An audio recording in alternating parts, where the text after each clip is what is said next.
that you're doing on purpose. Sing like a singing on key. Talk to the girl that intimidates you. Pretend that you're brilliant and charming. I said pretend that you're brilliant and charming. Hey!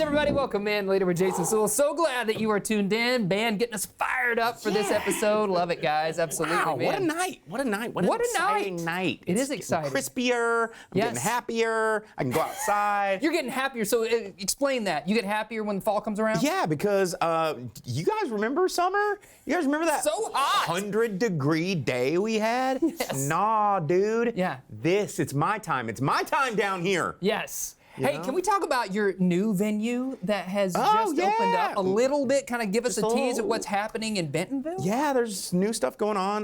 Partnered with a good buddy of mine, Aaron Walters, and we opened up a champagne bar called Muselé. So not all champagne, Prosecco, Cava, Brutes, anything bubbly, sparkling wines, and some amazing food. So what does Muselé mean? It is the fancy. wire cage that holds the cork on top of a sparkling wine glass. Is it? Yeah. So now the you thing know. You could turn into a little chair if you're handy enough. Yeah. So. Okay. Very cool. But speaking of wine. Yeah, we got wine on the show. Absolutely. A little wine and chocolate down there at our chef's table. We got Mallory joining us. What do you have for us, Mallory? Hey guys. Yeah, today we are talking about our wine subscription, and then we're also talking about all things chocolate and wine. So I'm super excited.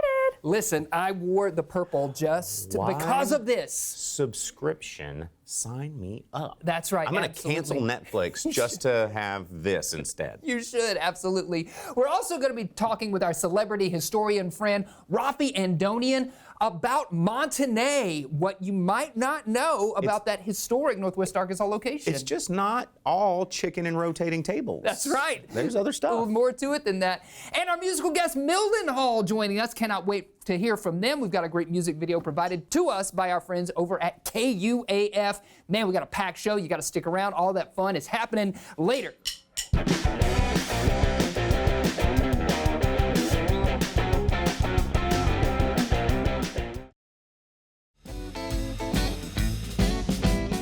Welcome back, everybody. Welcome back. We've got Rafi Andonian joining me right now. We're talking about this little gem of a place in Northwest Arkansas called Montenay. And I know a lot of Northwest Arkansans are familiar with it, but let's broaden that scope and let's bring the notoriety to a whole new audience. Rafi, what can you tell us about Montenay?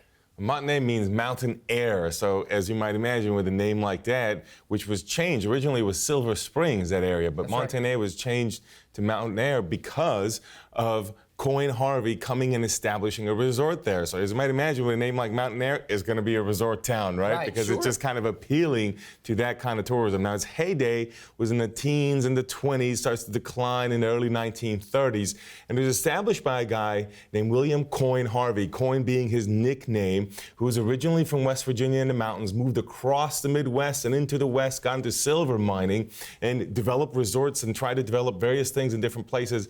Ends up here in Northwest Arkansas specifically because of the fact that there was not a lot of rich people, as he put it, because there was less economic stratification here in the mountains. So he kind of wanted to be with the common man because of his background in politics.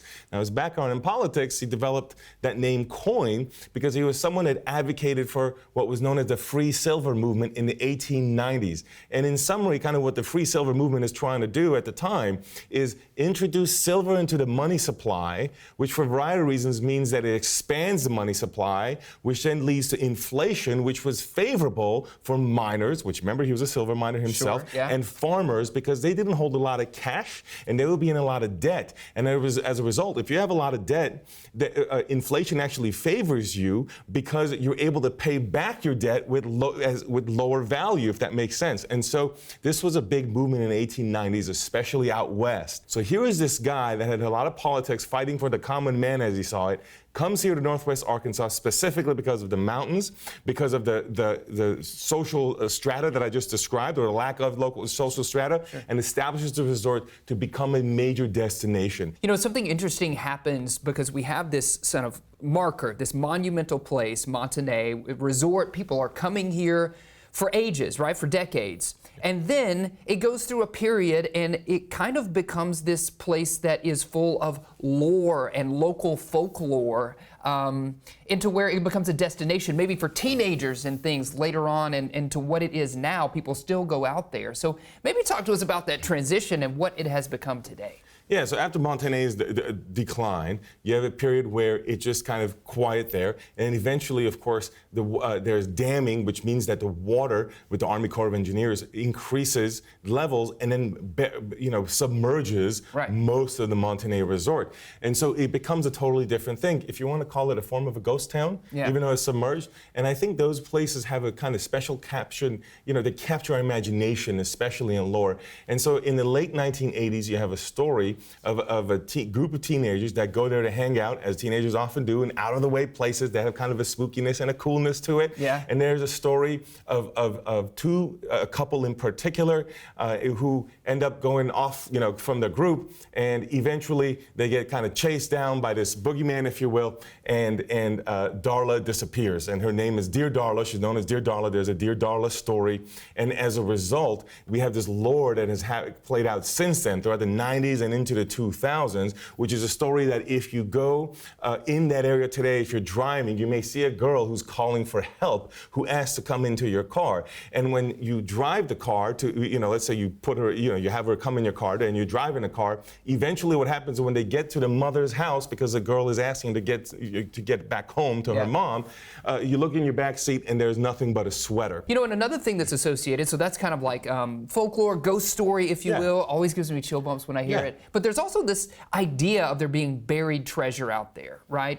Even though Coyne Harvey died poor, people still think there might be treasure buried amongst the remnants and the remains of Montanay. Yeah, it's funny. Part of me wonders if that's part of what drew some teenagers to the area too. I don't know that for a fact. Right. But when you think about it, those kinds of places that hold that kind of lore, especially when you're younger, it really draws a lot of people. But yes, a lot of these places that have this sense of a glorious past, this sense of maybe a nostalgia also, do end up after they decline with stories of buried treasure or a buried pot of gold or something like that. And I think that kind of it's one of those story kind of paradigms that really draws us. I'll give you a quick kind of side example. I saw the opera Cold Mountain, which was at some point a movie, before that an Academy Award-winning movie, and of course started out as a book that was out in dozens of languages, many millions sold. You might remember Nicole Kidman, Jude Law, Renee Zellweger. It was all, it was a big Oscar film at the time. Well, eventually it became an opera, and I saw the opera as well. And in that process, I met the author of Cold Mountain. And you know what he said, even though it was set in the Civil War? He said that really I just wrote the story of the Odyssey. I'm a storyteller, and I took the story of the Odyssey and put it into the mountains of North Carolina during the Civil War. So it's not a Civil War history, it's the Odyssey. And you know what that tells me? It's the same story paradigm that for thousands of years has appealed to us and is just being recreated and reiterated and imprinted into different arenas. And I would say that we have maybe a couple dozen of such stories, and one of those is the buried treasure story. So I would say that that's kind of one of those stories that I think pops up over and over. Yeah. It's a paradigm that pops up over and over in different places. And in this particular case, when it's kind of this lost, glorious place, that's the paradigm we often pluck and put into there. Rafi, this is fascinating. I've got a limited series out there right now called Whispers in the Holler. Rafi joins me to have a particular, more in-depth conversation about Montanay. You can stream Whispers in the Holler on KNWA and Fox 24's app, which is 479 First. It's available on Roku, Amazon Fire, Apple TV. If you want to learn more, go check that out. Rafi, thanks for filling us in and kind of piquing our interest a little bit about Montanay. Yeah, thank you. You got to check it out. Got to check it out. That's right. It's right here in our backyard. Stick around. We've got more fun happening later.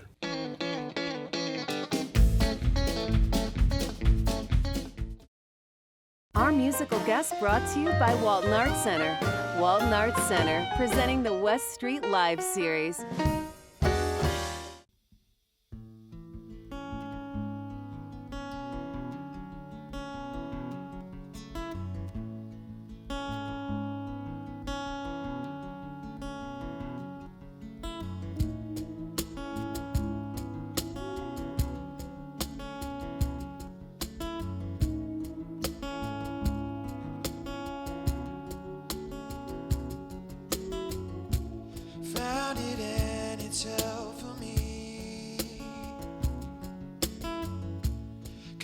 college notebook in the backseat.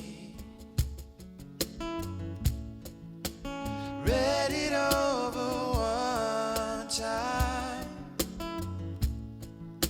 It's saying it like we used to. Been a year since I looked on the shelf. There was no one else. Torn and tear it up for me. The cold is calling, the mystic sleep of the blue. Like a siren lost in your spell. I needed something I already had.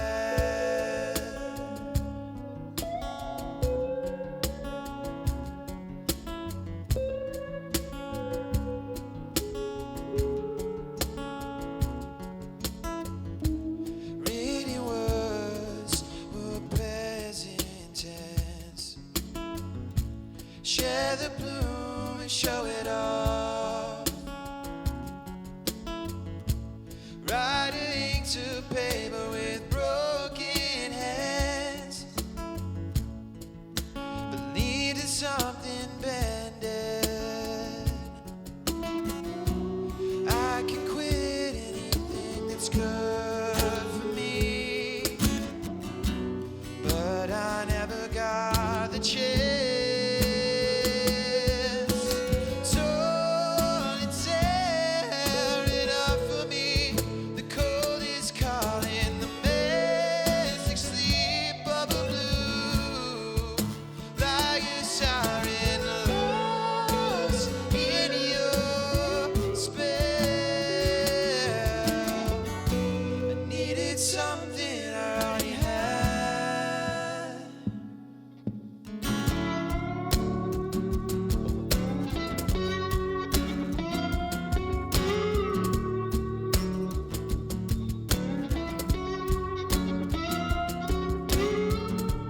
Words fail me now, and they fail you still.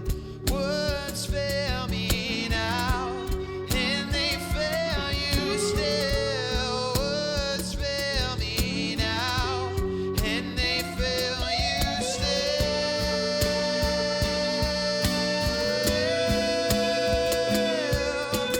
Torn and tear it up for me. The cold is calling, the mystic sleep of the blue. Like a siren lost in your spell. I needed something. I needed something. I needed something I already had.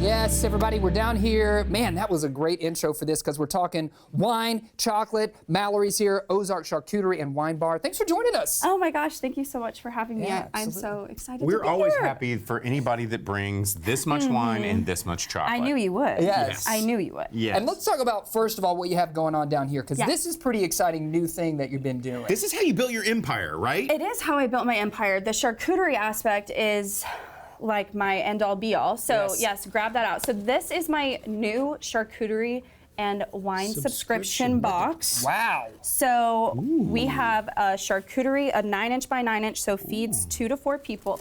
I Or knew you would me. do that. I knew Immediately. you would do that. What? Me? You got And then crackers. Crackers. This isn't going to like a client later, is it? No. Okay. All right. You're the client now. Yeah, you're the client. I am the client now.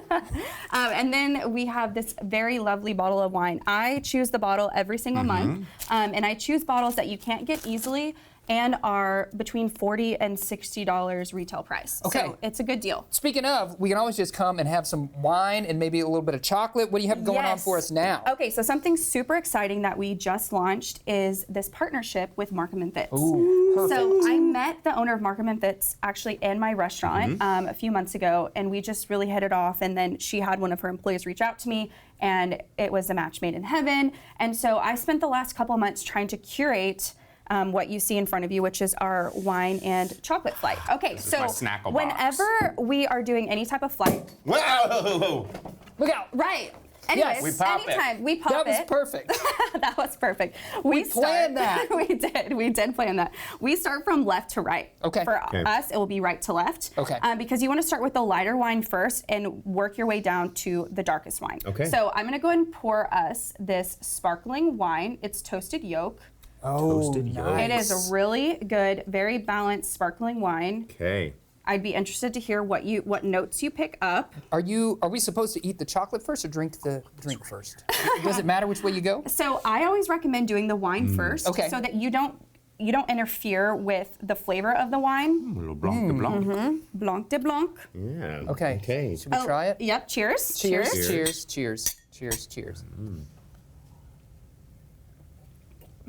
So refreshing. Oh, very good. Very Yeah. bubbly Yes. Super bubbly. and light. It's really nice. Yes. Light, crispy, a little floral. Yes. So delicious. I get like hints of pear in there too. Yeah. I love that. Floral, fruity. Yeah. Yes, and then I recommend doing the food, which in our case is the chocolate, Chocolate? next. Yep. So you just take a little nibble or a big nibble if you're both. Yeah.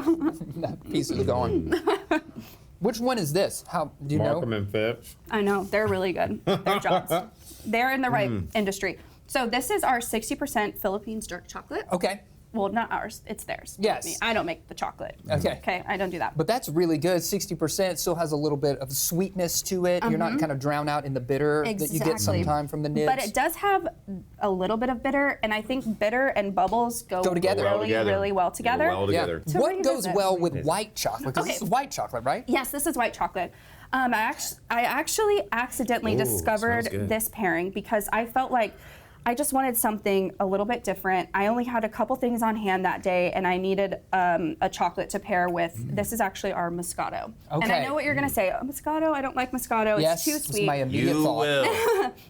You just have to pair it right. You have to pair it right. And whenever you pair a sweet with a sweet, I don't know what is happening there, but it actually balances it all out. Okay. So in this case, it does just that. So this is Markham & Fitz's orange creamsicle. Ooh. And There's a lot of orange zest in that. It's good. it is so good. And with the Moscato, it just makes it even better. Even with somebody who really enjoys a darker red, I really love this pairing. I can see this pairing going really, really well with cheese as well because it has like a little bit of that like dairy funk that I know I use the word funk. Most people are like, wait, that's That's a not good. descriptor word. But no, it's like people seek out that funk. Yes, they and do. like the rind of a very aged cheese. Oh, yes. Oh man, that would be just. So speaking- Actually, hang on a second. You're gonna try Let it, me I dig knew in it. my box here. Yeah. Don't move that from You're me. always digging in boxes. Well, while you eat that, speaking of cheese, No, we this actually one. also have a wine and cheese Yes. flight as well. Okay, at so the you do bar. wine and chocolate and you do wine and And we cheese. do wine and cheese. Perfect. Yes. Now, how does it pair? What do you think? Oh, yeah. With dubliner. Oh. What are you eating? Dubliner. Yep. Yes. Yeah. Oh, yeah. That's good. You're having your Ratatouille moment. I am. Yeah. Yeah, let's go. All right, now we're getting into some red wines, Yes, it looks like. we right, are. So we Mallory? have our Southern Pecan, Markham & Fitz is Southern Pecan, and our Party Line Zinfandel. The nose on this party line is really good. Man, It this is. is good. So if I'm having a bad night and I'm leaving the bar, You call the party line. I do. I call the party line. I'm like, you know what? You're coming home with me tonight. Yes, You're coming absolutely. home with me tonight. That's delicious, and it's light. I feel like a light body for a red wine. Yes. So I love Zinfandel because it has like that smoky, peppery look that feel that I'm looking for. Sure. And then it's a little bit lighter, so I don't wake up with that big, Right. massive headache Right, anymore. yep, absolutely. Yeah. Okay. And then our last pairing here, something that I'm really excited about is a Merlot wine with Markham & Fitz's mocha Ooh. chocolate. Ooh, mocha. Yeah. So I'm very excited Oh, yeah. for this one. It's This very- chocolate is good. Yeah, there is a lot of coffee in there. Yeah, I don't know how they But I put don't the- hate it. I But I don't No, don't I hate it. love that. No. I love it. It's like when you breathe out, you can really Well, and like you taste said, it. like a lot of people don't appreciate bitter as a complementary flavor to, just a rounding out of a palate. Right. And bitter is such an important component, not just in cocktails, but in culinary. Like to get those flavors. Bitter is an enhancing flavor. It is. And it uplifts all the other notes that you'll find in different dishes or different wines. Yes, I completely agree. If people want to sign up, maybe for a subscription for Yep. what you're doing with this, or so what's the website first of all, where Yes. people can find out more information? So it's www.ozarkcharcuterie.com, and at the top you'll see Wine Bar, and you just toggle that, and you'll see Wine Club. Great. Thanks for bringing it to us Of today. course, of course. Absolutely. Stay with us. We got more fun happening later.